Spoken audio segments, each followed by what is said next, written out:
Welcome to the network. Welcome to the Two Dads edition. Wait, that's not it. Start again. Two Dads, Gen X edition. Guess what, dude? What? It's my birthday. It is your birthday. Happy birthday, Dawson. Happy birthday, Dawson. Happy birthday to you. Yeah. Yeah, that's You all. live in a zoo. And I turned 49 for all those people that, need So to know freaking my old. exact age. You are so old. I know, I really am. I really am old. I'm older beyond old. You're so old. You fart So, dust. I thought, what? Did you say he is an old crusty fart? No, I said he's so old he farts dust. Oh. Can you imagine someone did that? I think it's a Eddie Murphy joke from one of his movies. It's so old. You fart dust. Okay, anyway. So I thought it'd be kind of fun to do Gen X dads versus over the top birthday parties. Sounds like a plan. Let's do it. Because we got that generation of people that just think they need to spend $10 billion on birthdays. So I broke it down into 4 categories. Okay. We got the historical perspective, kind of what we... 'Cause we're old, so we give the historical perspective. We got the unnecessary expenses audit. The educational side, which is the math of misery. And then dad strategies to help keep the cost down. Yeah. For, Yeah. How to curb your woman. Not really. No, it's curb the kids. Curb the kids. All right, so let's jump into this. All right, let's do it. So yeah, let's just start on segment 1 here, which is the historical perspective.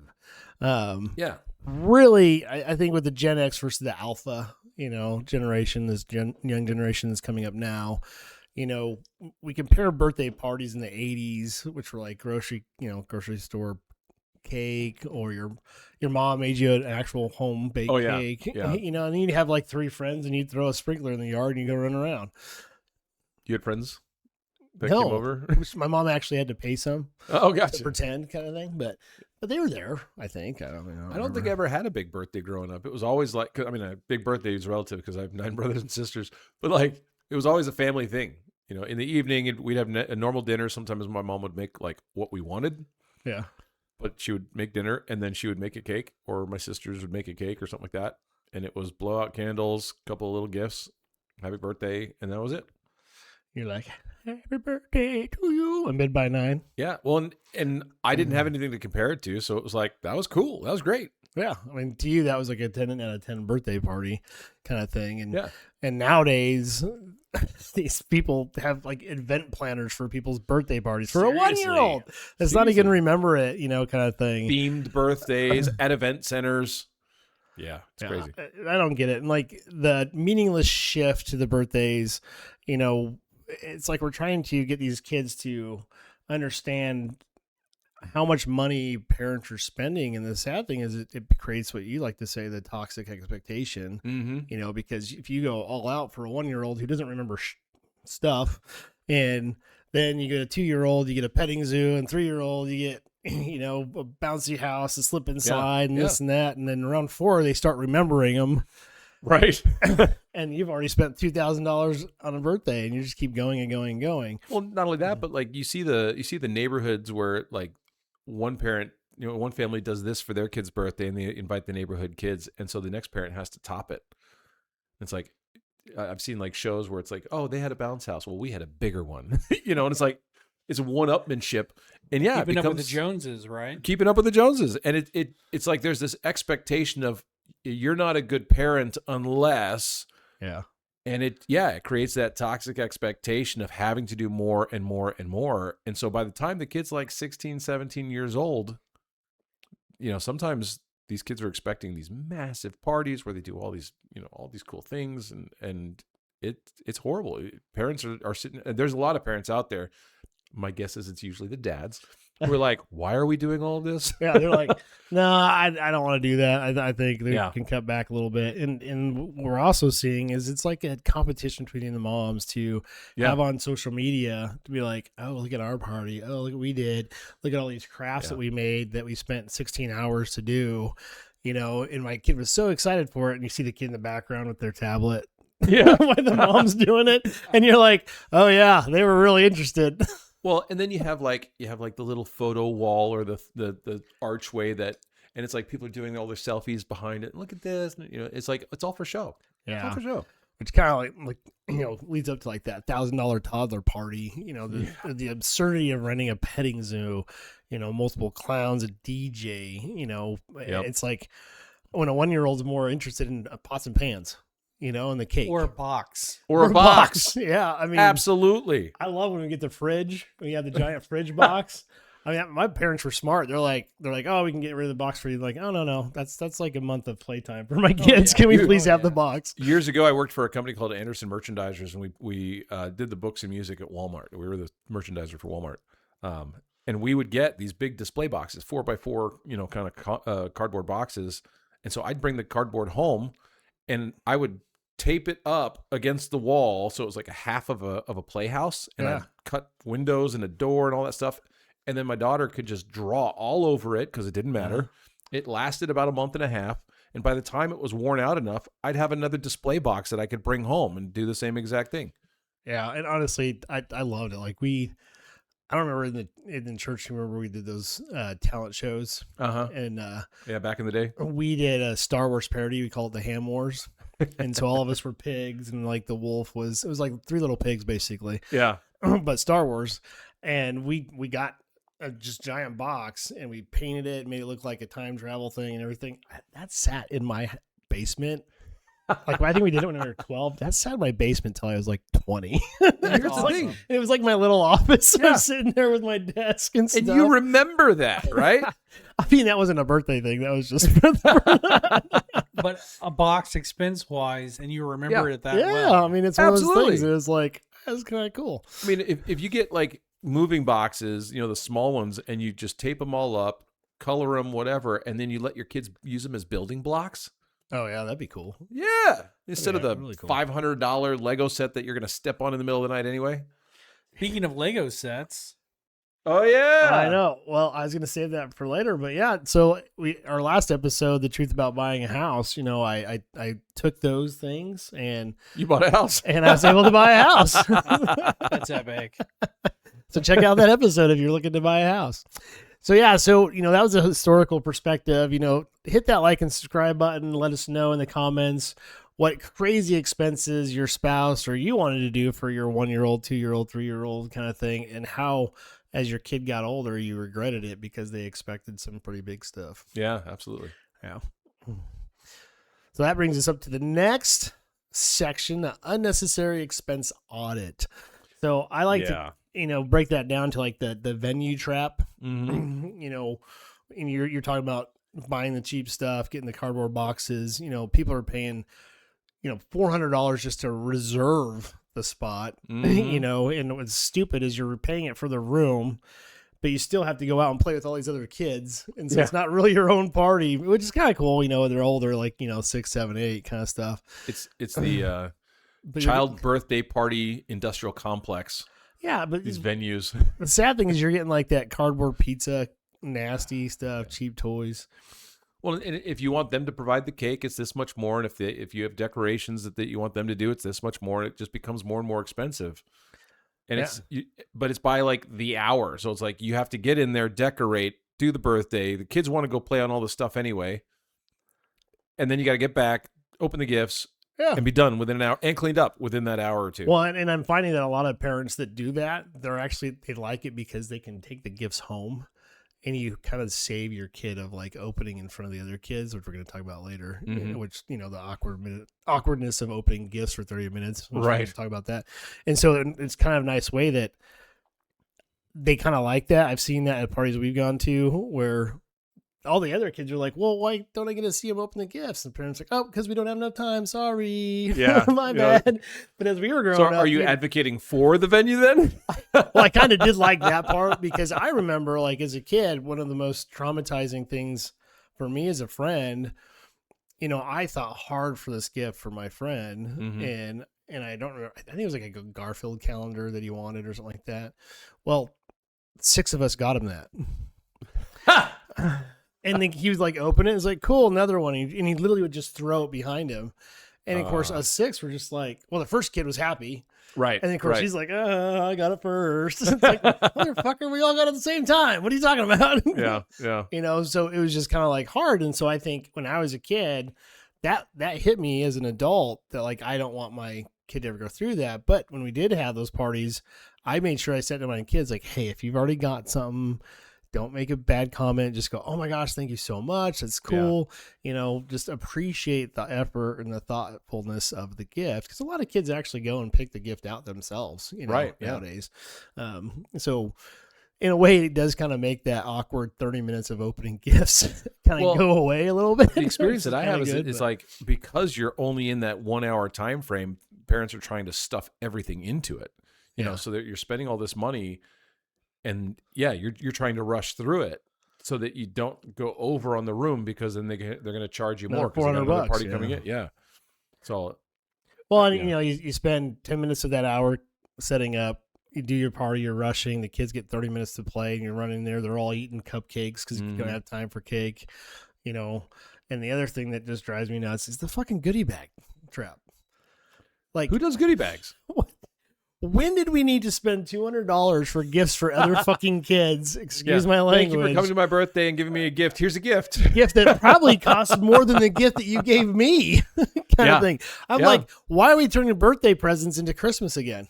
You know, I mean, Christmas is over the top, and there's no reason. It's like if people just bought what they wanted for themselves during Christmas, so much cheaper, so much cheaper, and so much happier. You'd be happier and happier. You get what you want. But it's these expectations, because, you know, whether it's you see it on some reality show or you see it in a movie or whatever it is, and it's like, oh, that'd be so cool. Oh, that'd be so sweet. Oh, wouldn't our kids love it if that, and all their friends would love them? And it's like it just adds and adds and adds. Yeah, and then you get the point where you go.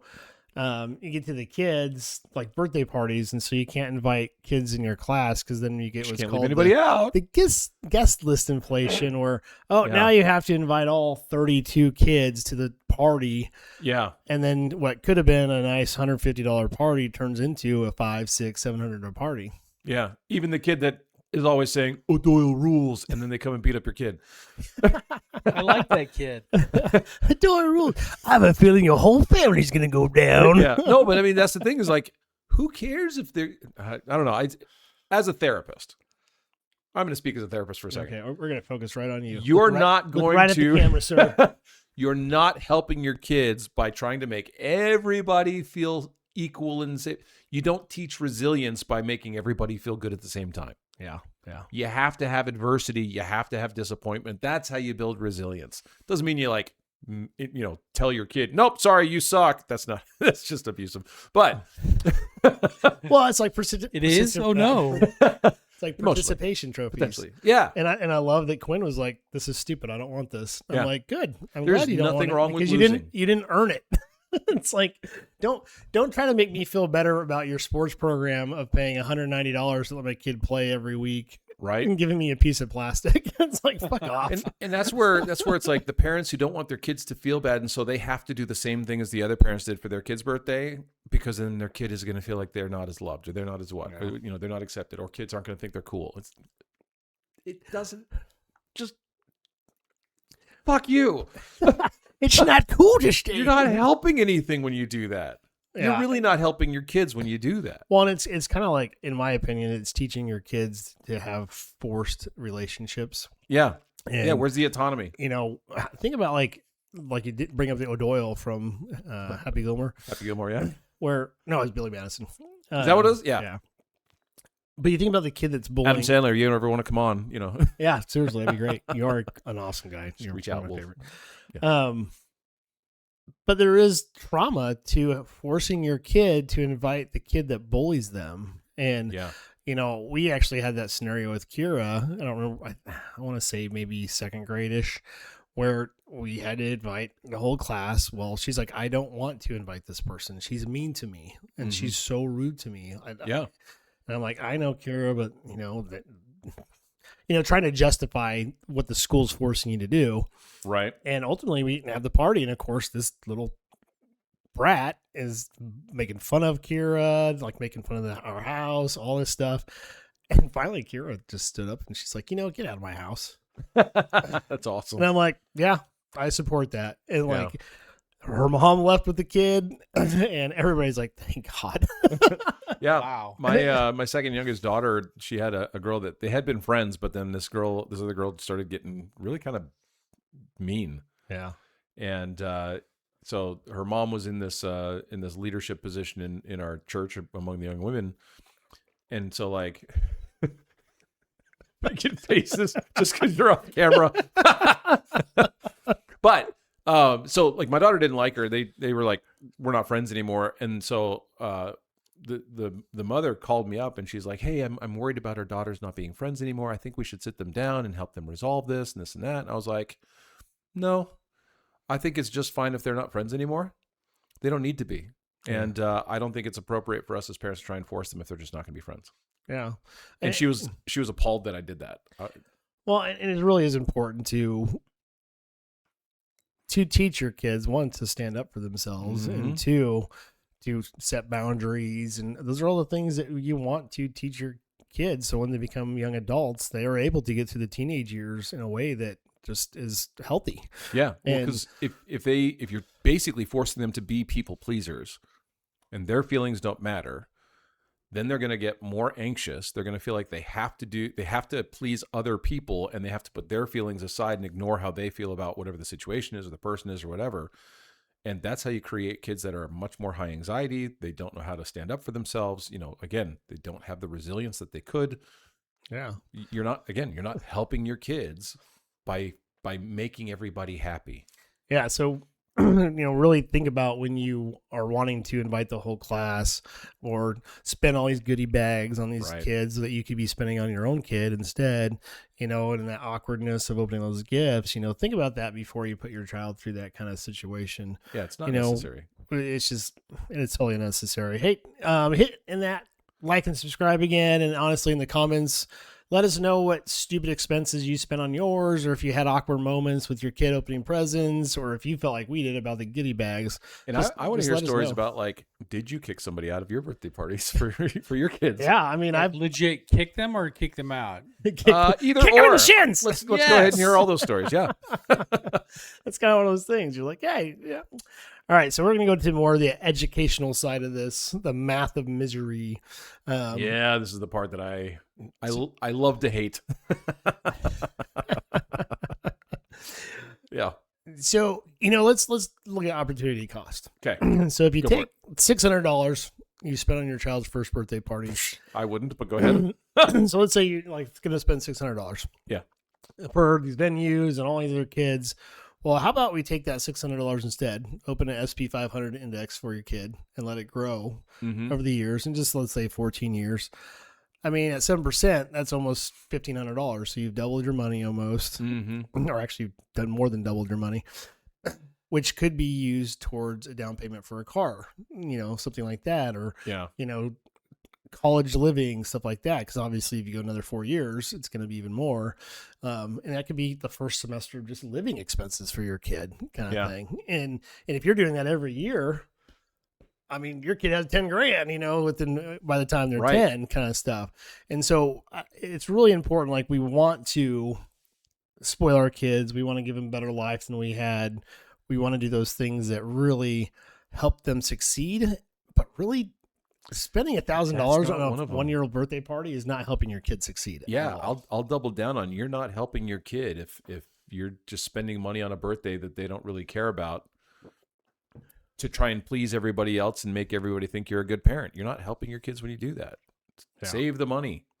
100%, man. At that point, is it about you or is it about the kid? Honestly, I think, especially when kids are like 1, 2, 3 years old, it's about the parents wanting to show, and it's like it's almost like we kept them alive for a year. No, but I mean, seriously, it's like, because I've been to birthday parties, because I've got 5 kids. So the first couple of years where it's like the kids are oblivious, they're just playing around, having fun, whatever, and the parents are sitting around talking. It's the parents that are like, "Oh, this was so wonderful." It's stressful as hell. Kids don't remember. It's not having a bunch of 3-year-olds running around. Yeah, it's not fun. No. No, and they spill the punch on your carpet, and I love that. No. I mean, that's why a lot of people rent the place at the park because it keeps their house clean. Yeah, they're like, screw this. But no, that's part of the reality though. Is like, how much money are you spending on these things that, like, I don't remember almost all of my birthdays growing up, except for maybe one or two as a teenager.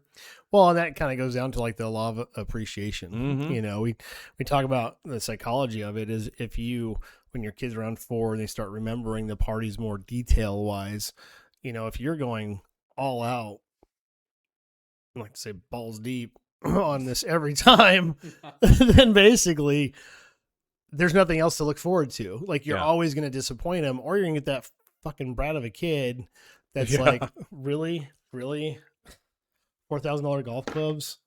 I saw a video of a lady. I can't even hit a ball with these. Perfect example of this. This guy bought his wife like a $90,000 Jeep Grand Cherokee extended, you know, the full size SUV kind of thing. Well, I mean, he screwed up. He didn't get a Wrangler. No, it wasn't the Wrangler. I know, he screwed up. He didn't get a Wrangler. No. So he comes out. He's like, hey, look at this. And it's got all the bells and whistles. It's a top edition model, all this kind of stuff. And she's like, I told you I wanted an Escalade. And he's like, this is like a $90,000 car. She's like, I wanted the Escalade. No gratitude. She wanted the Escalade. Yeah. And he's just like, what the, you know, that's what you create when you do this with kids when they're little. It creates this expectation. So like every time you give in, it's like a little kid that when you go to the store and you want they want a treat. Yeah. And you're like, stop whining and I'll give you a treat. So they stop whining, you give them the treat. The next time they want a little bit more. Yeah, want something every time. Operant conditioning, right? It's kind of like The Office, Jim and Dwight, with the mint every time the computer dings. But it's you create this kind of like chasing the dragon effect where you see them in the store. Those kids where the parents continually just give in. The kids get worse and worse and worse when the parents are like, fine, I'm not doing it. I'm not giving it to you anymore.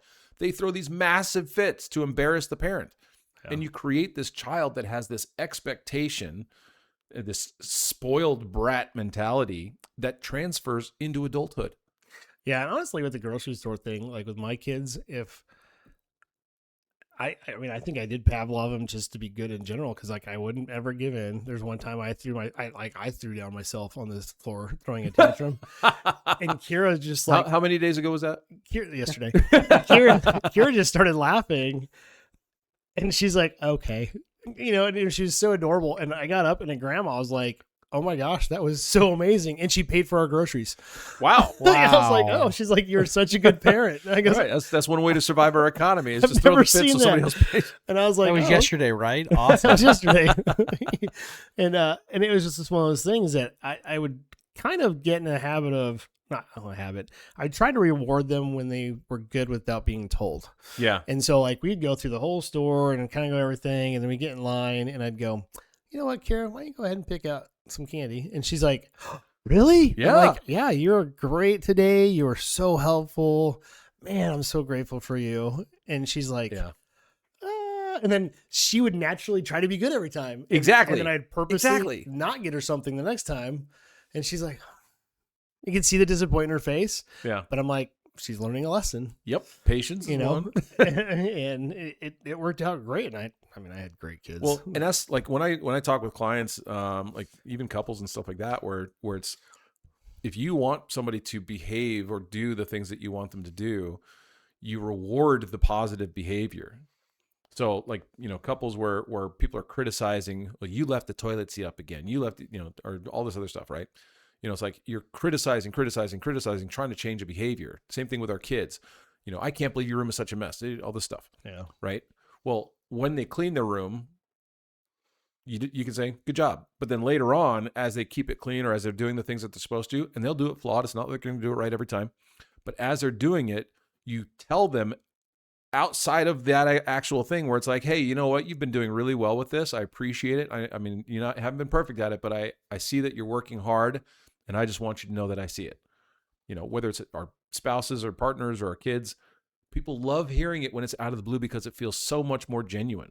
Yeah, I mean, it really does. And it just kind of makes those like birthdays more meaningful, you know, down the road when it's like from the heart versus the pocket. Yeah. And, you know, my mom, you know, I actually had to run this by her to make sure I was accurate because it's one of the 2 birthdays I remember, you know, and when I was 16, money was really tight and just kind of struggling and stuff. And she made me a cake, and she could only afford a $3.99 kite. Mm-hmm. And it was like Ninja Turtles or something like that. And I could just see the hurt in her eyes and how much she's like felt like she was disappointing me because it was my 16th birthday, you know, kind of thing. And I never expected a car or anything like that. I think that's unrealistic for kids to expect a fucking car for their 16th birthday. But, and I just grabbed her, took her hand. I'm like, okay, let's go fly it, man. Let's go.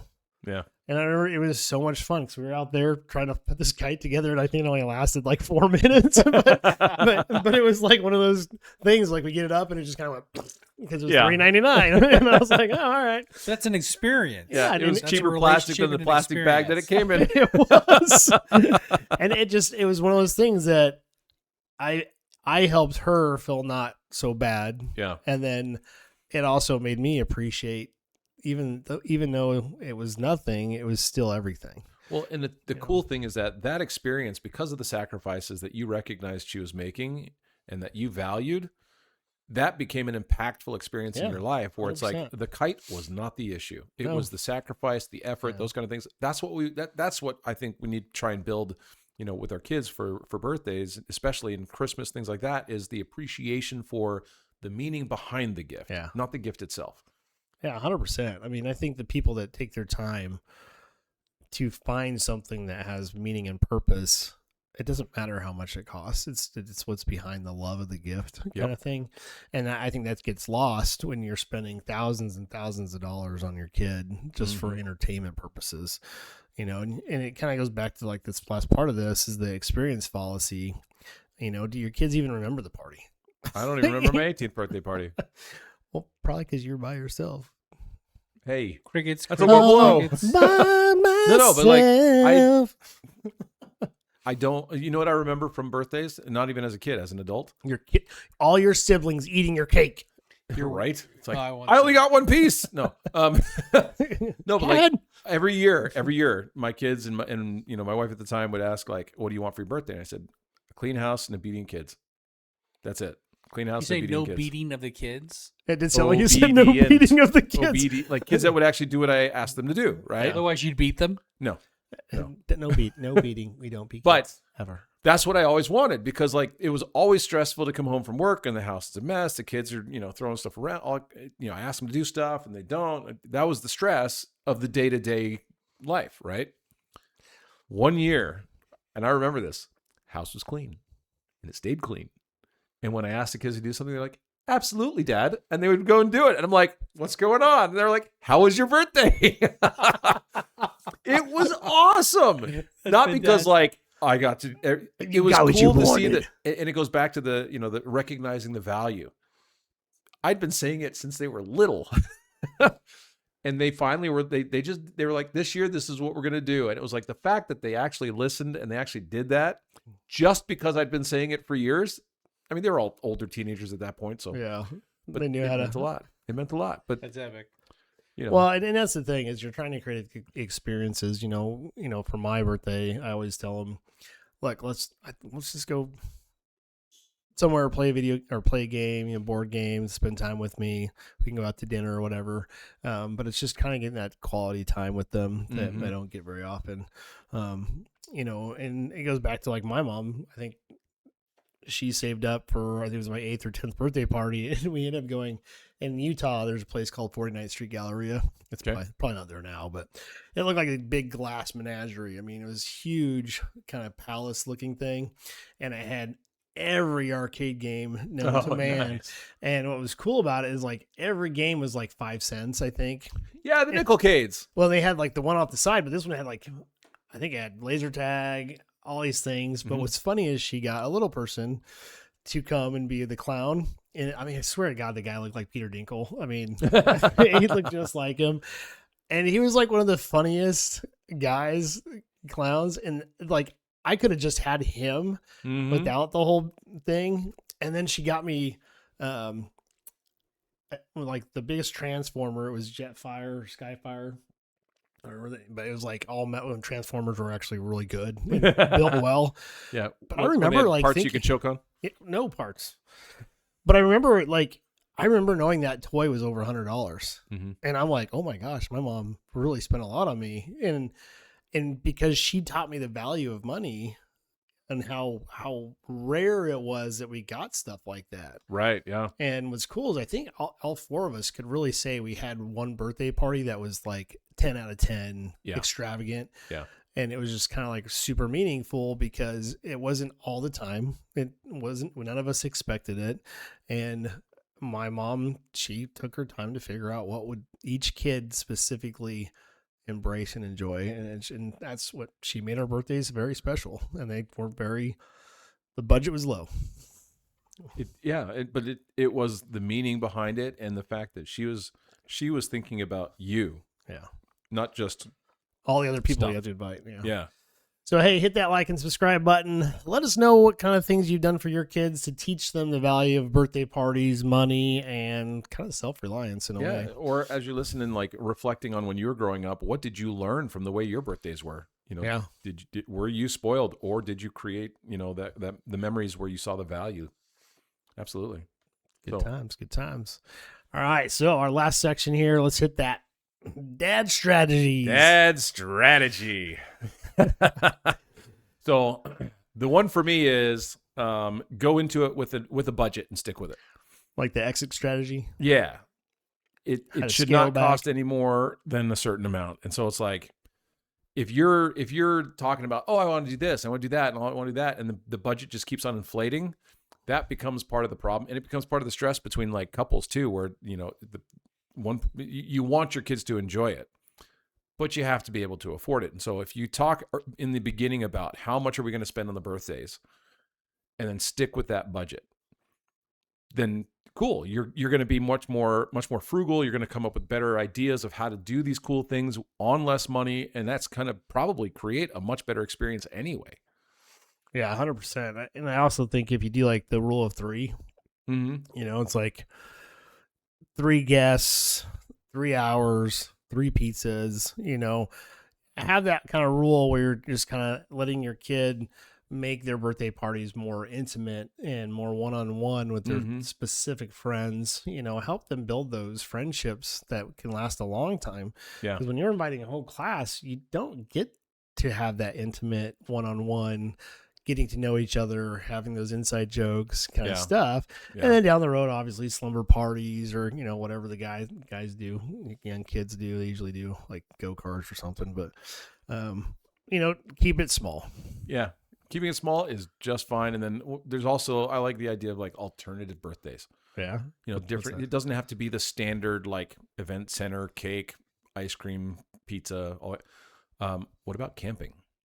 Doing something like that. Going to the lake and going fishing. Pretty cool. If your kid's into that, bring your kid and a couple of their friends, and everybody goes fishing. Your daughter hates fishing. She's like, "We're going camping for your birthday, kid." But like instead of a birthday party, how about an experience that your kid enjoys? Yeah, I remember, like, dude, taking your daughter, your son, horseback riding with like 2 friends. Yeah. You're going to spend a few $100 anyway. $400. I mean, make it memorable. Because that's going to be more memorable. Yeah. One of the things that I did with my kids as they got to be teenagers was I would let them basically use my house. They could invite as many friends. They could get all their toys, all their whatever, all the treats. And I would just hang out in the room so that if there was a problem, I was home, but they had the run of the house. And they would plan parties and they enjoyed it quite a bit. Yeah. It's fun. Yeah. Kind of cool. I think with Quinn, we took him to that breakout Casey, and then we like split up guys versus girls, and then whoever had the best times and everything. It was kind of cool. Yeah. Kind of stuff like that. So what do you think about the Pinterest moms versus the Costco dad, trying to save that money? There does seem to be a trend where it's like the moms are the ones that want to go flourishy and all the stuff. And they have their Pinterest boards of birthday parties where it's like, oh, this would be wonderful, this and that. And sometimes it's like cost effective, which is cool. But it's like these big flourishy parties where, there was a client that I had where she put up like ivy and branches and stuff like that, and got tables and a bunch of different like tea sets, and it became a tea party. But it was this big extravagant like Southern Belle kind of event. I mean, I'm leaving that stuff up all year round. I'm like, this is the oh, good job, honey. You redecorated the dining room. Oh no, it's just for the party. No. It's up for the year. We're not taking this shit down. Time. Yeah, but we live in the woods. Yeah, James wanted to go camping. We brought camping to us. I would be cool with that. Paper mache tree or something like that. Just don't have the squirrels. In fact, you know what? This is the kids' room now. Yeah. No, but it's it's cool to have all these different ideas, but again, getting stuck in this cycle of I have to outdo the last one. I have to outdo the last one. You create so much stress, spend so much money, spend so much time for a few hours, and then you got to take it all down. Yeah. Yeah. And that's why I was like, just leave it up. Yeah. It's like never take it down. All right, guys. Hey, like I said, one more last time, hit that like and subscribe. And, in the comments, let us know what you've done as a dad to help curb the cost, or even as a mom, because sometimes dad gets out of control. Like, oh, I want a whole Star Wars party, and let's make the whole house look at Star Wars. I want to hear stories about how you killed it. Kept the budget, but the story, the party was like amazing, totally incredible, and you won that one because you just did it right. Yeah. Without spending the money. Yeah, 100%. Without spending the money. 100%. All right, guys. Hey, thanks for joining us. We appreciate you. We appreciate you. Happy birthday. Happy birthday, Dawson. Old man. Yeah, I am old. I'm just a few months behind you. I'm only as old as I feel. That's right. So I'm 92. See, I've had like 12, 13 surgeries. I feel like I'm 80. You look like it, too.